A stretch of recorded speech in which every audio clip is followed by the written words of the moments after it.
Thank you, Sure. Baba. Yes, Babaji.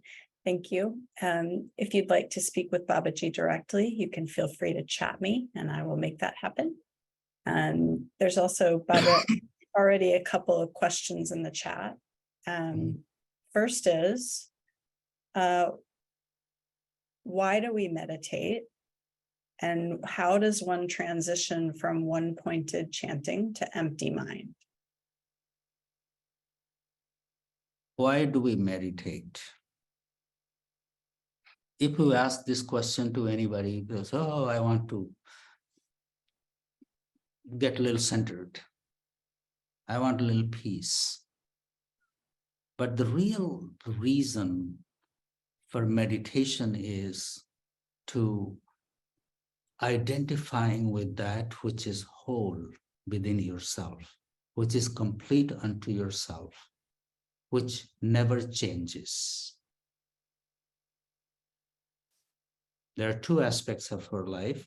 One is constantly changing. Our mind goes and attaches to things that are in transient, and we begin to think that this is my life. But there is one thing that never changes. So the purpose of meditation is to identify with that which is whole, complete unto itself, unchanging. And that is called the God within us, divine within us, my wholeness, the one, whatever name, there are various names to all that, but that is the one that is a part of our life that remains ever whole, ever complete, unchanging. Identify with that. So that's the real purpose for meditation. No matter how you do it, whether you chant, you sing, or you meditate, or all this effort is just to identify with that. And what was the other thing? How do we? How does one transition from one-pointed focus to empty mind? It happens, you may not even recognize it. It happens. But it happens before you catch it and say, I am in the empty mind, you have already made something else. So it's there. You are just not able to put it in a box. How can you say that I am in a state of empty mind right now? Because the moment you say I, you're not in the empty mind. So that moment is very elusive, but it's there. We are just not there to catch it and put it in a box.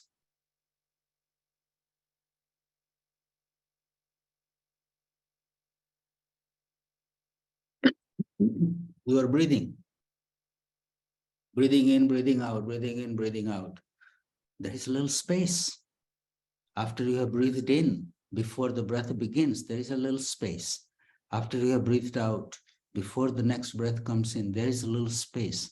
How often do you pay attention to those spaces between the two breaths? It's there. But our attention doesn't go to it. Our attention is always on the breathing, or in or out, or long or short, or shallow or deep, doesn't. But the space between the two breaths. Hamsa hamsa madhyame param ramya asthan. Baba Kinaram says, the founder of our lineage. Forget about the breath. Pay attention to the space between the two breaths, and that's it. The most beautiful place, space, where there is no rising of the sun, no setting of the moon, no oceans, no mountains, no birds, nothing. It's a space without any attributes.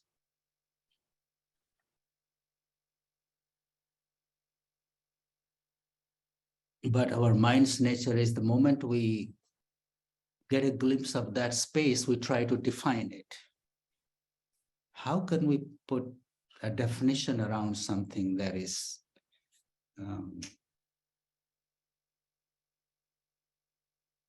undefinable? Anything can happen there.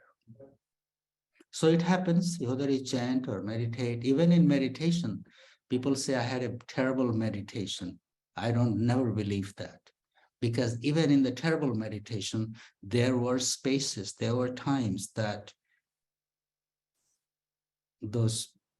that was touched. You were just not in a state of mind to recognize and hold on to it for a little longer. If that makes any sense. Thank you, Babaji. There's one more question. How does astrology fit into the wedding date?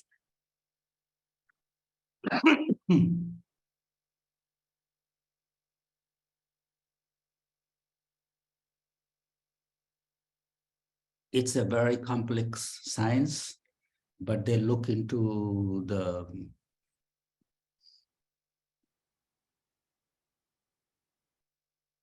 movements of planets, and I couldn't really define you clearly because I'm not an astrologer, but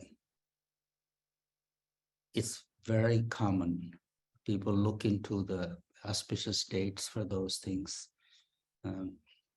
You can look into some books.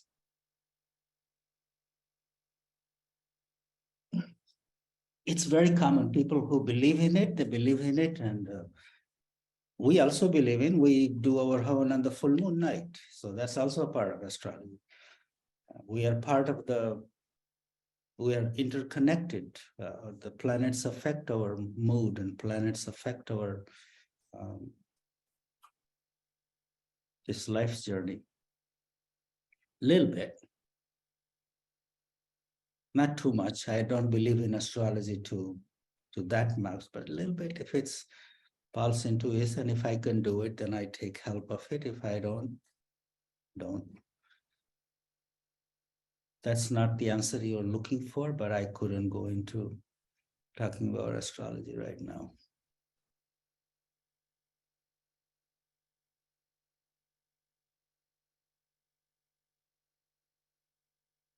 I'm just going to skip, look at the pages and greet each one of you.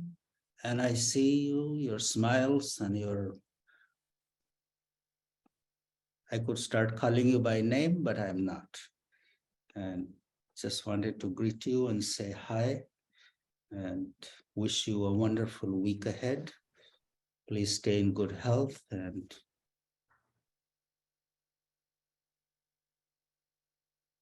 if something came your way that could be helpful, please take it in and practice it.